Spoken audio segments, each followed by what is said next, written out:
Hello everyone.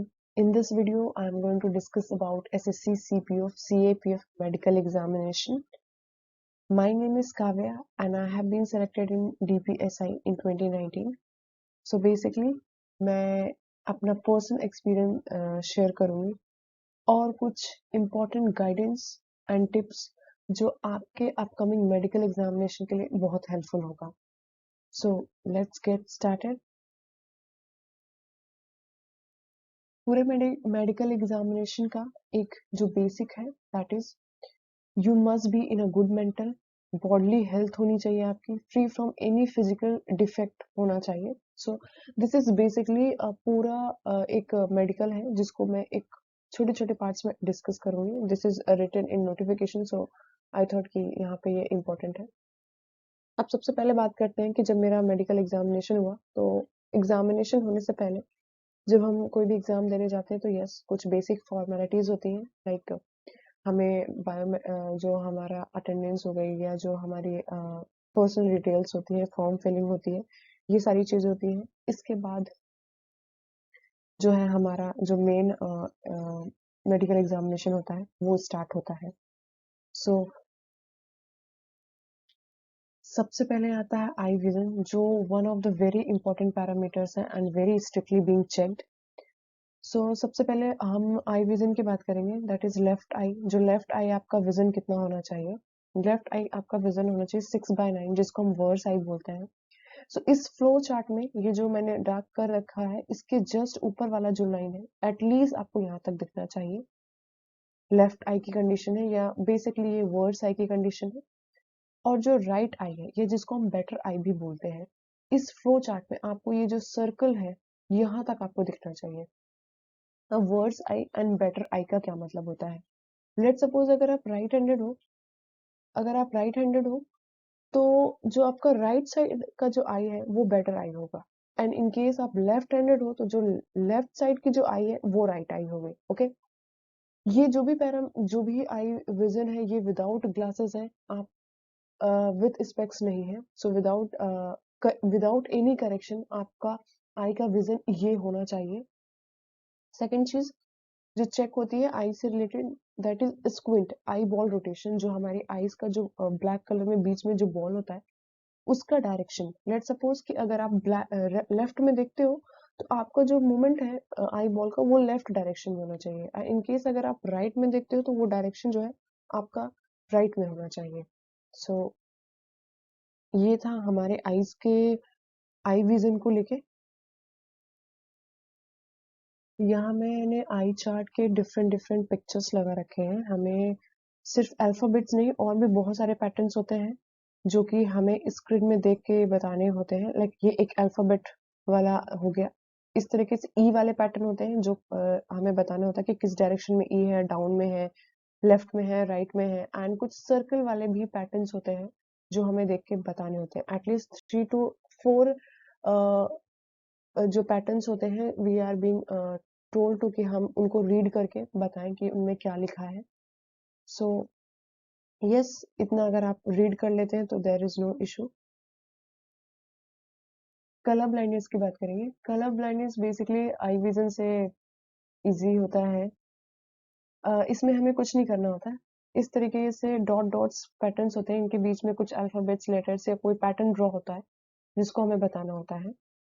But the only challenging thing in this is कि किसी किसी dots के बीच में बहुत लाइट होता है. लाइक इस वाले पैटर्न में क्या लिखा है हमें थोड़ा सा फोकस होना पड़ेगा.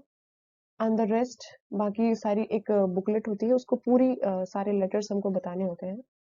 And once it is done so colour blindness का जो प्रोसेस होता है वो कंप्लीट हो जाता है. अब कुछ बेसिक चीजें या जो मेरा एक्सपीरियंस रहा आई सर्जरी एंड कुछ सोल्यूशंस को लेके उस पर बात करेंगे. देखो, जो हमारा नोटिफिकेशन है उसमें क्लियरली कहीं भी सर्जरी के लिए मेंशन नहीं है. वहां बार बार एक ही चीज लिखी गई है कि आपका जो राइट आई है एंड 6 लेफ्ट आई है उनका जो विजन होना चाहिए वो विदाउट करेक्शन होना चाहिए. बट यस, इन केस अगर आपकी आई का पावर ज्यादा है और आपको आई सर्जरी करवानी है तो आप करवा सकते हो. आई रिपीट, अगर आपका आई पावर ज्यादा है एंड आपको आई सर्जरी करवानी है तो आप करवा सकते हो. बट कुछ चीजें आपको आई सर्जरी करवाने से पहले ध्यान रखनी पड़ेगी। पहला कि आपको कम से कम 1.5 से 2 महीना पहले आप करा लो, क्योंकि अगर बहुत रिसेंट में कराओगे तो मे बी आपको प्रॉब्लम हो सकती है और मे बी जो आपका एग्जामिनर है वो भी आपको बाहर कर सकता है, ठीक है। सो आप एक चीज श्योर रहे कि थोड़ा जितना हो, अगर आपको करवाना है, आपने डिसीजन ले लिया है तो टाइम मेडिकल की डेट के 1.5 से 2 महीना पहले करा ले। अब एक चीज देखो, मेरे यहाँ मेरे बैच में एक लड़की थी जिसने कराया था आई लेजिक सर्जरी, आई गेस 15 से 20 दिन पहले, ठीक है। और हम में से किसी ने उसको नोटिस भी नहीं किया। इनफैक्ट जो हमारी एग्जामिनर थी, जो डॉक्टर थी, उन्होंने भी कुछ उनको मतलब ऐसा आइडेंटिफाई नहीं किया कि उसने लेजिक करवाया है या नहीं। बट हाँ, थोड़ा सा क्योंकि उसका रिसेंट था तो उसकी जो आई थी, थोड़ा सा उसकी आईज में रेडनेस था। But quickly may be doctor बहुत क्विकली नोटिस कर लेते हैं क्योंकि उनका तो यही का काम है। बट हम में से किसी ने वो चीज़ नोटिस नहीं करी है। तो यस, मेरे बैच में एक लड़की थी जिसने आई सर्जरी करवाई थी और yes, she has been selected, ठीक है। एंड इसके अलावा थोड़ा सा और बात करती हूँ, किसी की जो जिसको बहुत ज्यादा पावर है तो वो तो एक उसके पास ये है कि हाँ चलो ठीक है मुझे आई सर्जरी करवानी है। बट इन केस किसी को थोड़ा माइनर प्रॉब्लम है, लेट सपोज कि उसको 0.25 या 0.75 एकदम माइनर सा पावर है, तो वो क्या कर सकता है अपना जो है आई को सॉल्व प्रॉब्लम को सॉल्व करने के लिए। सबसे पहले तो आप कुछ आई एक्सरसाइज कर सकते हो जो कि यस, जो ब्लड सर्कुलेशन है वो आपका उसमें हेल्प करते हैं। दूसरी चीज, आप योगा आसन कर सकते हैं। One of the very good in blood circulation that is शीर्ष आसन, वो कर सकते हैं।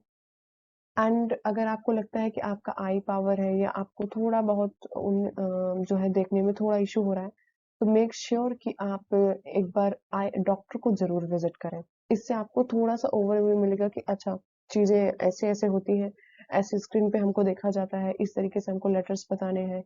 जो भी है, एक बार अगर आप आई डॉक्टर के पास जाओगे तो आपको ये सारी चीजें क्लियर हो जाएंगी, ठीक है। मेरा मेरे बैच में 2 से 3 ऐसी लड़कियां थी जिनको माइनर प्रॉब्लम था, जिनको पावर था 0.25 का के अप्रॉक्स था। एंड ऑफ कोर्स सारी लड़कियों ने जो है इस पैरामीटर्स को 0.25 पावर से जो है उन्होंने सबने क्लियर किया है।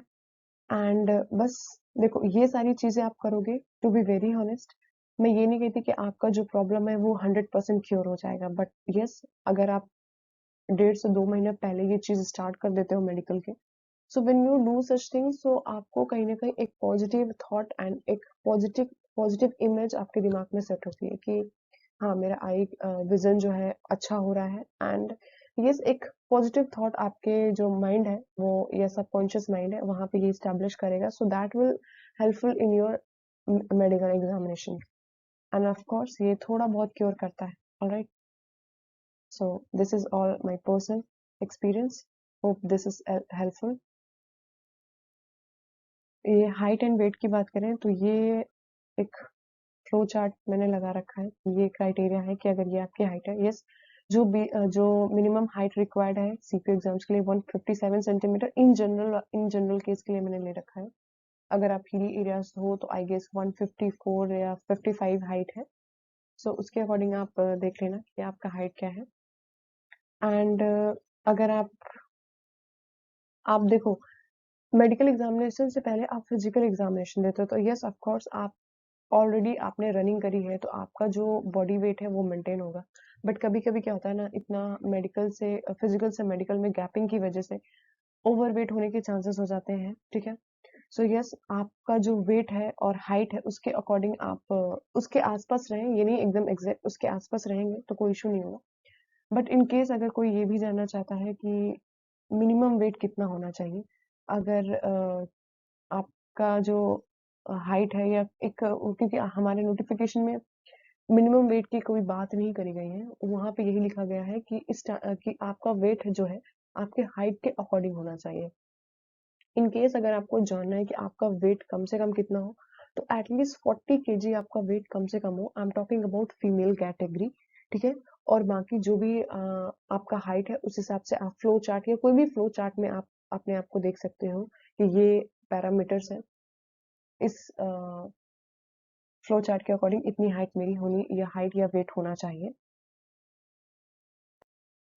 नोज और ईयर की बात करें, नोज में बेसिकली एक या दो चीजें चेक होती हैं, दैट इज एक तो आपका साइनस इन्फेक्शन नहीं होना चाहिए, और जो दूसरी चीज है वो जो नोज बोन होती है, जो हमारी जो मिडिल में जो एक बोन होती है, वो बहुत टेढ़ी नहीं होनी चाहिए, ठीक है ना, वो स्ट्रेट होनी चाहिए। अगर माइनर थोड़ा बहुत टेढ़ी है या माइनर है तो उतना कंसिडर करते हैं, बिकॉज मेरी एक फ्रेंड थी जो मेरे बैच में थी, एंड उसका सेम था कि उसका जो नोज का बोन था वो थोड़ा सा टेढ़ा था।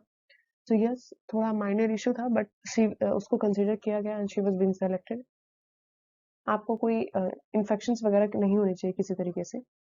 ईयर की बात करें तो यस, ईयर के लिए आपके जो है ईयर वगैरह जो है आप अपने क्लीन कर, अगर आपको लगता है कि मेरे ईयर्स वगैरह डर्टी है तो आप एक बार डॉक्टर के पास जाके क्लीन करवा लो, बट एज सच कोई ज़रूरत नहीं पड़ती है, मोस्टली सबके क्लीन ही रहते हैं। बट इन केस अगर आपको लगता है कि मुझे डाउट है तो एक बार आप डॉक्टर को विजिट कर लो, ठीक है।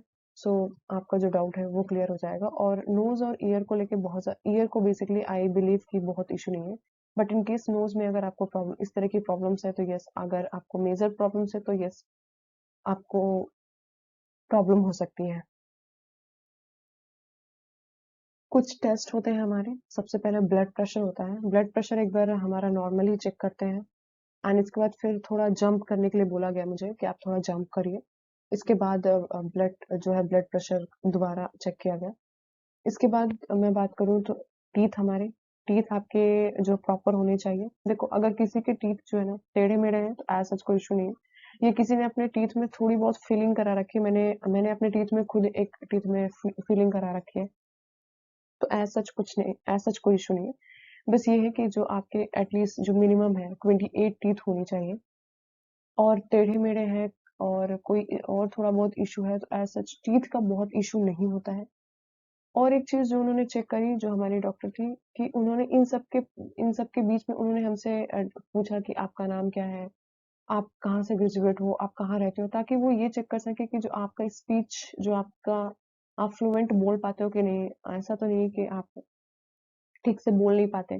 तो यस, आपका स्पीच भी चेक होता है। एंड नेक्स्ट चीज़ जो मैंने आपको पहले भी डिस्कस करी है, आई बॉल रोटेशन, कि जो आई बॉल है वो आपका करेक्ट होना चाहिए। एंड एक और चीज जो आई को लेके जो चेक की जाती है, वो टॉर्च से, आई डोंट नो वो क्या चेक करते हैं, बट यस, हमारे आईज में टॉर्च लगा के वो कुछ चेक करती हैं। मे बी शायद यहाँ पे पॉसिबिलिटी है कि वो लेजिक सर्जरी वाला चेक करती हैं शायद, क्योंकि अगर आप आई में बहुत देर तक टॉर्च लगाते हैं तो थोड़ा सा इरिटेशन की प्रॉब्लम होती है, इन केस अगर आपने सर्जरी रिसेंट में करवाई होती है। सो मेक श्योर अगर आप करवा रहे हैं लेजिक सर्जरी तो उसके प्रिकॉशंस एंड टाइमिंग का, हर चीज का अच्छे से ख्याल रखें। नेक्स्ट जो होता है, यस, चेस्ट एक्सरे होता है। एंड इसके बाद हमारा urine test and blood test, ये सारे टेस्ट होते हैं, और इन टेस्ट की रिपोर्ट्स हमारे पास नहीं आती। इन केस अगर आपका मेडिकल जो है वो नॉर्मल है, अगर कोई प्रॉब्लम है इन केस, तभी आपको ये डिटेल्स बताई जाती हैं। So this is done. देखो, नॉकनी यस, काफी स्ट्रिक्टली चेक्ड पैरामीटर है एंड इम्पोर्टेंट पैरामीटर्स है। इससे पहले, मेडिकल से पहले ऑफ कोर्स हम रनिंग भी करते हैं, सो हमें बहुत आइडिया हो जाता है कि हमारा नॉकनी है या नहीं। सो यस, अगर आपको नॉकनी है तो आप इसको ठीक करवाएं, मतलब आप इनके मेजर्स लें, जो भी होते हैं ठीक करेक्ट करने के मेजर्स। एंड मैंने कुछ ये इमेजेस लगा रखी हैं, लाइक ये नॉकनी का है, आपके लेग्स का जो है मूवमेंट इस तरीके से नहीं होता, ये एक नॉर्मल है, यहाँ हल्की सी गैपिंग होती है, ये एकदम करेक्ट है। लाइक यहाँ पे अगर इस तरह का भी आपका पोस्चर है तो भी वो कंसिडर नहीं करते, and yes, it is being strictly check. तो मेक श्योर आप इसका ध्यान रखें। Next parameter which is being checked, that is हमारा फ्लैट फुट। फ्लैट फुट में बेसिकली आपका ये पूरा जो हमारा नीचे का पैर है वो इस तरीके से नहीं होना चाहिए, ये थोड़ा सा कर्व होना चाहिए। अगर ज्यादा है तो भी चलेगा, लाइक ये नॉर्मल जो फुट होता है ये इस तरीके से होता है, ठीक है। बट फ्लैट जो है ना, ये जो इस तरीके से कर्व है, ये नहीं होता। तो बेसिकली ये चीज़ नहीं होनी चाहिए, ठीक है? और हाँ, ये काफ़ी स्ट्रिक्टली ये भी चेक होता है, तो आपको ध्यान रखना है कि अगर आपको है तो आप मेजर्स लो, क्योंकि I think these all can be cured at some extent. आपको लगता है अगर क्योर हो सकता है तो आप उस पर काम करिए, and this is basically a normal, ठीक। Varicose veins are swollen and enlarged veins mainly legs and feets में होती है। इस तरीके की इमेजेस आपके पैरों में बनती हैं। जो ये वेन्स होती है ना, ये गिल्ठिया टाइप, जिसको हम बोलते हैं कि क्लॉटिंग टाइप हो जाती है। ये बेसिकली जो हमारा सर्कुलेशन ऑफ ब्लड है उसमें प्रॉब्लम करता है, ब्लड क्लॉटिंग का प्रॉब्लम हो जाता है। और यस, ये पेनफुल भी होता है। तो अगर आपको इस तरीके का प्रॉब्लम है तो आप मेक श्योर कि ये आप डॉक्टर को विजिट करें, because this is strictly checked, and अगर आपको इशू है, प्रॉब्लम है, तो आपको वो बाहर कर देंगे। मेरे बैच में एक लड़की थी जिसको प्रॉब्लम तो नहीं था, बट शायद उसको वेन्स वगैरह को, मैम को जो भी लग रहा होगा, तो उन्होंने 2 से 3 बार उसको कॉल किया था, but ultimately she was medically fit, उसको कोई इशू नहीं हुआ। तो यस, अगर आपको इशू है इस तरीके का, तो आप मेक श्योर कि ये आप क्योर करवाएं with the help of your doctor.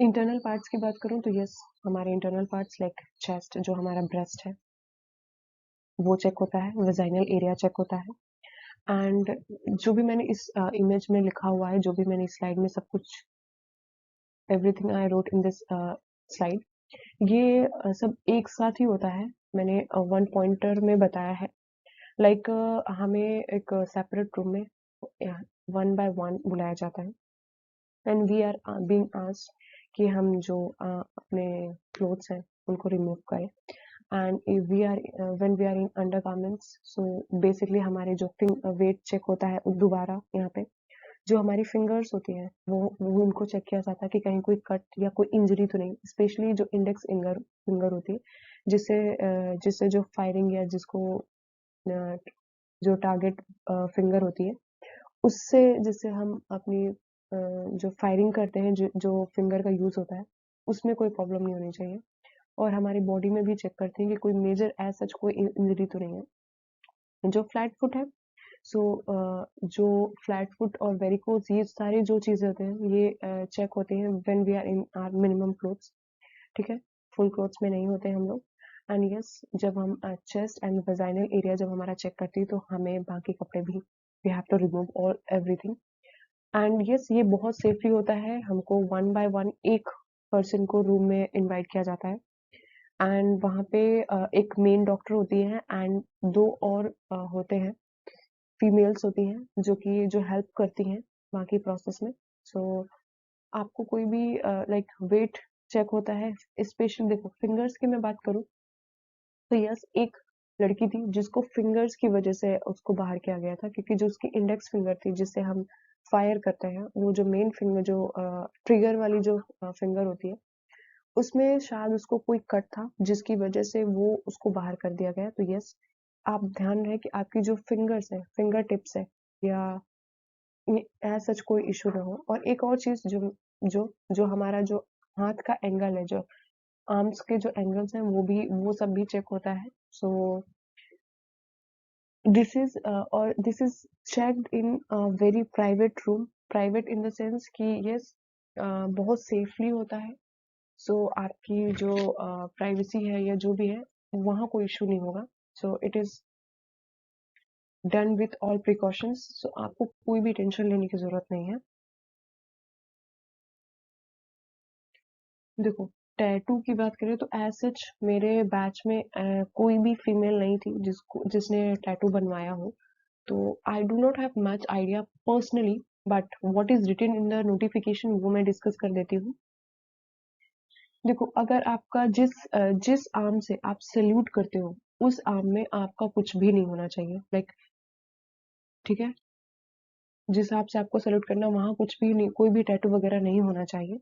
And apart from that, अगर आपके बॉडी में कोई भी ट्रेडिशनल टैटूज है, या जो साइज है उनका 1/4 ऑफ है, जो भी एल्बो या हैंड है, मतलब less than 1/4 of particular part है, तो कोई इशू नहीं होगा।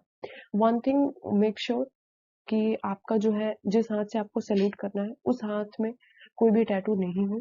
उसके अपोजिट हैंड में हो सकता है, कोई इशू नहीं। एंड अगर आपका कोई रिलीजियस टैटू है, या उसका रिलीजियस टैटू या मतलब समथिंग जो कि डिसरिस्पेक्टिंग ना हो, तो एज सच इशू नहीं होता है। बट अगर देखो, अगर आप टैटू अपना रिमूव करवा सकते हो तो वेल एंड गुड है, आप टैटू हटवा दो। अगर बहुत बड़ा साइज में नहीं है, छोटा साइज है, इनकेस अगर बड़ा है तो वैसे भी आपको इशू होगा, तो अगर आप टैटू अपना हटवा सकते हो तो आप हटवा दो।